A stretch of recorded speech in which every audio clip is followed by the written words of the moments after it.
নববর্ষের প্রভাতে অনলাইন সৎসঙ্গে উপস্থিত আমার সকল ইষ্টপ্রাণ দাদারা, মায়েরা, ছোটরা প্রত্যেককে আমার আনন্দিত জয়গুরু শুভেচ্ছা।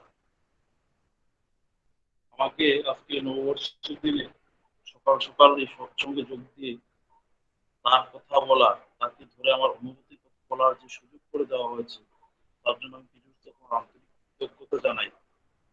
যতক্ষণ আমার শ্রদ্ধেয় প্রীতিগুরুদা কিন্তু সাবলীল ভাবে খুব সহজ করে সদাচার, যেটা আমাদের বেঁচে থাকার, সুস্থ থাকার অন্যতম একটা হাতিয়ার, সে ব্যাপারে তিনি খুব সহজ করে আমাদেরকে বোঝালেন।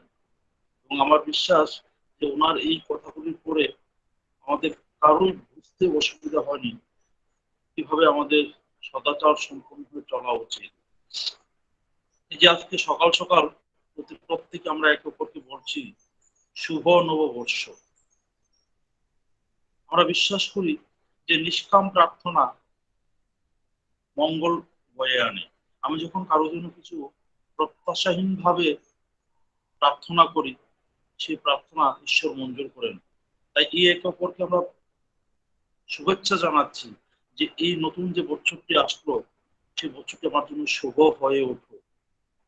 বাস্তবে শুধু সকলের প্রার্থনায় এই বছরটি আমার জন্য কতটুকু শুভ হবে আমার সন্দেহ আছে, যদি না আমার চলা, আমার চিন্তা, আমার করা, আমার ভাবা গত বছরের তুলনায় এই বছর আরো একটু উন্নত না হয়।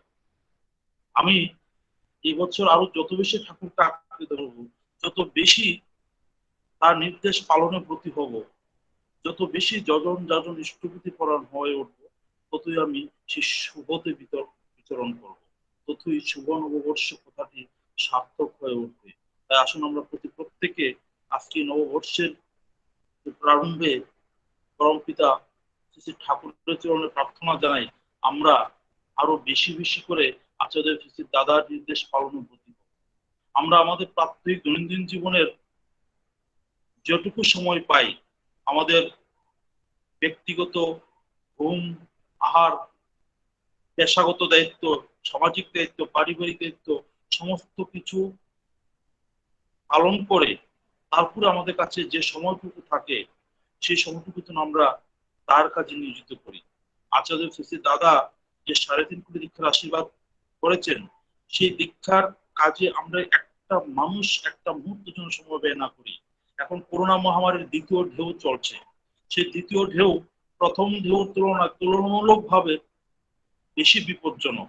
আমরা দেখতে পাচ্ছি যে সংক্রমিত লোকের সংখ্যা বহু করে প্রত্যেকদিন বাড়ছে, অপ্রত্যাশিত ভাবে সেই সংখ্যাটা লাফিয়ে লাফিয়ে বাড়ছে। তার পাশাপাশি যে সংক্রমিত রোগীদের মধ্যে কমপ্লিকেশনস এর মাত্রা তুলনামূলকভাবে প্রথম ঢেউর চেয়ে বেশি, মৃত্যুর হারও তুলনামূলকভাবে বেশি বলে সারা দেশের বিজ্ঞানীরা জানাচ্ছেন। তাই আমাদের এই প্রতিকূল পরিস্থিতিতে থেকে তার কাজ যেরকম করতে হবে, ঠিক তদ্রুপ নিজের স্বাস্থ্যকে সুরক্ষিত রাখতে হবে। আর তার জন্য আচার্য শ্রী দাদা, শ্রী বাবাই দাদা ও সৎসঙ্গ সেক্রেটারি সে আজকে থেকে বছরখানেক আগে যে নিষেধাজ্ঞা জারি করেছেন যে আমরা ঘরে বসে প্রার্থনা করব, পরিবার সবাই মিলে তার অনুকীর্তন করবো, সৎসঙ্গ করব, কিন্তু কোথাও কারো বাড়িতে গিয়ে যৌথভাবে অনেকে সম্মিলিতভাবে সৎসঙ্গ করা, মন্দিরে সমত প্রার্থনা করা, অন্যান্য বিধিনিষেধ যা সৎসঙ্গের ওয়েবসাইটে, ফেসবুক পেজে দেওয়া হয়েছে, সেগুলি যাতে আমরা কোনোভাবেই উল্লঙ্ঘন না করি। সেই নিষেধাজ্ঞা যখন আমরা দেখতে পেয়েছি করোনা মহামারীর প্রথম ঢেউ প্রায় সীমিত হয়ে আসছে, পরিস্থিতি স্বাভাবিক হয়ে আসছে, তখন সারা দেশে তথা পৃথিবীতে সমস্ত ধর্মীয় প্রতিষ্ঠানগুলির দরজা খুলে দেওয়া হয়েছে। মানুষ সেখানে স্বাভাবিকভাবে ভিড় করে তাদের ধর্মীয় কর্মকাণ্ড করতে শুরু করেছে। কিন্তু সারা পৃথিবীতে একমাত্র দেওঘরে শ্রী শ্রী ঠাকুরের সৎসঙ্গ আশ্রমে সেই একই নিয়মের কড়াকড়ি, সেই একই স্বাস্থ্যবিধি পালনের কঠোরতা বজায় ছিল। এবং দেখতে পেলাম যখন করোনা মহামারীর দ্বিতীয় ঢেউ চলে আসলো, তখন কিন্তু অন্যান্য ধর্মের প্রতিষ্ঠানগুলি এখন চিন্তা করছে আবার তারা বন্ধ করবে কিনা, কিন্তু তখনও আমাদের একই নিয়মের কড়াকড়ি চলে আসছে যা 1 বছর পূর্বে ছিল। তাই তাকে বলা হয় যুগ পুরুষোত্তম। তিনি অন্যান্যদের চেয়ে তার পদক্ষেপ, তার চিন্তা, তার পরিকল্পনা সম্পূর্ণই আলাদা। আজকে দ্বিতীয় ঢেউ এতটা ভয়ঙ্কর, এতটা বিপজ্জনক, যদি আমরা এই সময় সৎসঙ্গ করি, অনেক মানুষ একত্রিত হয়ে, এবং সেই সৎসঙ্গের ফলস্বরূপ কোনো একজনের কাছ থেকে বাকিরা সংক্রমিত হয়ে পড়ে, তাহলে কিন্তু আশেপাশের সমস্ত মানুষ সমগ্র সৎসঙ্গ প্রতিষ্ঠানের উপর আঙুল তুলবে। আচার্য শ্রী দাদা শ্রী বাবাদা প্রাণে ব্যথা পাবেন। তাই আমরা কেউ যেন অতি ভক্তির আতিশয্যে তার নির্দেশ অমান্য করে সে সৎসঙ্গ যোগদান না করি। আমার এই কথাগুলি বলার কারণ হলো, বহু জায়গা থেকে খবর পাচ্ছি, আমি নিজে, অনেকে আমাকে ছবি পাঠাচ্ছে, অনেক মানুষ সৎসঙ্গ করছে, মাইক লাগিয়ে আনন্দবাজার ভান্ডার করে। সেটা গর্হিত অপরাধ। তার নির্দেশ অমান্য করে এই করোনা মহামারী কালে আমরা যদি সৎসঙ্গ করি, অনেক মানুষ একসাথে হয়ে, সেই অপরাধের মূল্য কিন্তু আমাদের চোকাতে হবে। তাই আমরা অতি সাবধান যাতে থাকি, তাহলে সুবর্ণ ঠিক নববর্ষ। ঠিক বলেছো রাজেশ ভাই, ঠিক বলেছো। আজ শত শত লোক ওনাদের আদেশ অমান্য করে চলে এসছে, বিভিন্ন গেটে ভিড় করে আছে, আগে আগে ঠাসাঠাসি, কোনো মাস্ক টাস্ক পরা নেই। তুমি ঠিক বলছো, তুমি ঠিক বলছো। আগে দাদা, শুধু তাই নয়, এই যে স্বাস্থ্যবিধির যে সদাচারগুলি শ্রী শ্রী ঠাকুর আমাদেরকে পই পই করে 100 বছর আগে চিৎকার করে শিখিয়েছেন, নানা বাণী নানা কথায় তিনি আচরণ করে দেখিয়েছেন, যে সদাচারগুলি আমরা এতদিন উপেক্ষা করে এসেছি বলে আজকে করোনা মহামারী কালে আমরা হাবুডুবু খাচ্ছি। সেই সদাচারগুলি যদি আমাদের দৈনন্দিন জীবনে অঙ্গাঅঙ্গি ভাবে জড়িত থাকে, আমরা কোনোভাবেই সেই সদাচারকে উপেক্ষা না করি, আমাদের শারীরিক, মানসিক, আধ্যাত্মিক এই তিনটি সদাচার শ্রী ঠাকুর জোর দিয়ে পালন করতে বলেছেন। আমরা তো অনেক আগে থেকে প্রস্তুত থাকার কথা। আমাদের কেন বিপদ হবে যদি আমরা তাকে ভালোবাসি, তার নির্দেশ মেনে চলি? আমাদের চলনের চরিত্রে তার কথা আমরা ফুটিয়ে তুলিনি বলে আমরা বিপদে পড়ছি। এখনো সময় আছে, আমরা যাতে আমার চলায়, আমার পড়ায় সেই ঢিলিমিকে প্রশ্রয় না দিই। যদি প্রশ্রয় দিই, তাহলে শুভ নববর্ষ সে কখনো শুভ হয়ে উঠবে না।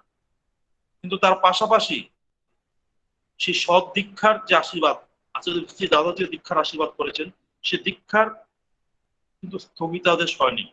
আমরা মাস্ক পরে, সোশ্যাল ডিস্টেন্স মেনটেন করে যেভাবে চললে, আমরা সবাই জানি এতদিনে যে করোনা থেকে রক্ষা পেতে কি কি স্বাস্থ্যবিধি পালন করা দরকার, সেই স্বাস্থ্যবিধি মেনে আমরা কিন্তু যাজন প্রক্রিয়া চালিয়ে যেতে পারি। আমরা ফোনে, অনলাইনে, বা যাদের সাথে দেখা হয় আমাদের দৈনন্দিন জীবনে, তাদেরকে আমরা ঠাকুর কথা বলে উদ্বুদ্ধ করতে পারি। দীক্ষা দেওয়ার সময় সোশ্যাল ডিস্টেন্স মেনটেন করে, খুব কম সংখ্যায় ফাঁক ফাঁক করে বসিয়ে, মাস্ক পরিধান করে, স্যানিটাইজার ব্যবহার করে দীক্ষার ব্যবস্থা করা যেতে পারে। বহু লোক একসাথে বসিয়ে মাস দীক্ষা এই সময় বিপজ্জনক হয়ে উঠতে পারে। তাই আমরা যারা দীক্ষার কাজে প্রতি আছি, সেই দীক্ষা দেওয়ার সময় যেন আমাদের সতর্ক দৃষ্টি থাকে, যাতে কোনোভাবেই করোনা সংক্রমণ আমাদেরকে স্পর্শ না করতে পারে। এবং আশ্চর্যজনক ভাবে, শুধু আশ্চর্যজনক নয়, সেটা প্রত্যাশিত, যে আচার্য শ্রী দাদার শ্রীমুখ থেকে যখন সেই 3.5 আশীর্বাদ নিশ্চিত হয়েছে, তার ফলশ্রুতিতে আমরা দেখতে পাই, যখনই আমরা যাজন কার্যে বের হই, তখনই অপ্রত্যাশিতভাবে বহু দীক্ষা হয়ে যাচ্ছে। খুব অল্প যাজনই মানুষ উদ্বুদ্ধ হচ্ছে। আমি গতকালকে কোনো পরিকল্পনা ছাড়া একটা গ্রামে গেলাম, কয়েক ঘন্টার যাজনে 11 জন দীক্ষা হলো। এর আগের দিনও বেরিয়েছি, 8 জন দীক্ষা হলো। যেদিন বেরোচ্ছি সেদিনই দীক্ষা হচ্ছে। শুধু আমাদের একটু প্রচেষ্টা প্রয়োজন, একটু ইচ্ছা প্রয়োজন। আমরা ফোনে যাজন করতে পারি, অনলাইনে যাজন করতে পারি, যেভাবে সম্ভব আমাদের প্রত্যেকের দৈনন্দিন জীবনে যাদের আমাদের সাথে কন্ট্যাক্ট হয় নানাভাবে, এদের মধ্যে বহু লোক রয়েছে যারা শ্রী ঠাকুর চরণাশ্রিত হয়নি। আর তারা শ্রী ঠাকুর চরণাশ্রিত হয়নি বলে আমরা যদি তাদের ব্যক্তিগত জীবন, সংসার জীবনে একটু তলিয়ে দেখি, দেখতে পাই মানুষ সেই সংসার আগুনে জ্বলে পুড়ে মরছে, অশান্তির আগুনে জ্বলে পুড়ে মরছে। মানুষের জীবনে অর্থের অভাব নেই, ডিগ্রির অভাব নেই, খ্যাতির অভাব নেই, আরামের অভাব নেই, শান্তির ভীষণ অভাব, সুখের অভাব। সে জীবনের প্রকৃত উদ্দেশ্যকে জেনে সেই জীবনটাকে সেই দিকে পরিচালিত করতে পারছে না মানুষ। একটা বিভ্রান্তির মধ্যে তাদের সারাটা জীবন কাটিয়ে দিচ্ছে। তাদেরকে দেখে আমার বড় আফসোস হয় যে তারা কেন ঠাকুরকে ধরেনি। যদি একবার ঠাকুরকে ধরতো, তার কথা মেনে চলতো, তাদের এত প্রতিভা, এত ক্ষমতা, তারা জীবনটাকে আরো সুন্দরভাবে, আরো আনন্দের সাথে কাটাতে পারত। আমরা যখন তাকে ধরে চলি, তখন শত সমস্যার মধ্যে, ঝড়ের মধ্যেও আমাদের মনে শান্তি বিঘ্নিত হয় না। আমাদের আগরতলা শহরে, আগরতলা যে শ্রী মন্দির রয়েছে, সেই মন্দিরের উল্টো দিকে আমাদের একজন গুরু ভাই আছে, দেবুদা বলে আমরা ডাকি।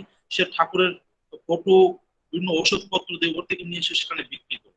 আজকে থেকে 6-7 বছর আগে সে যখন বাইসাইকেল চালিয়ে আসছিল, একটা ট্রাক তাকে ধাক্কা দিয়ে ফেলে দেয় এবং তার একটা পায়ের উপর দিয়ে চলে যায়।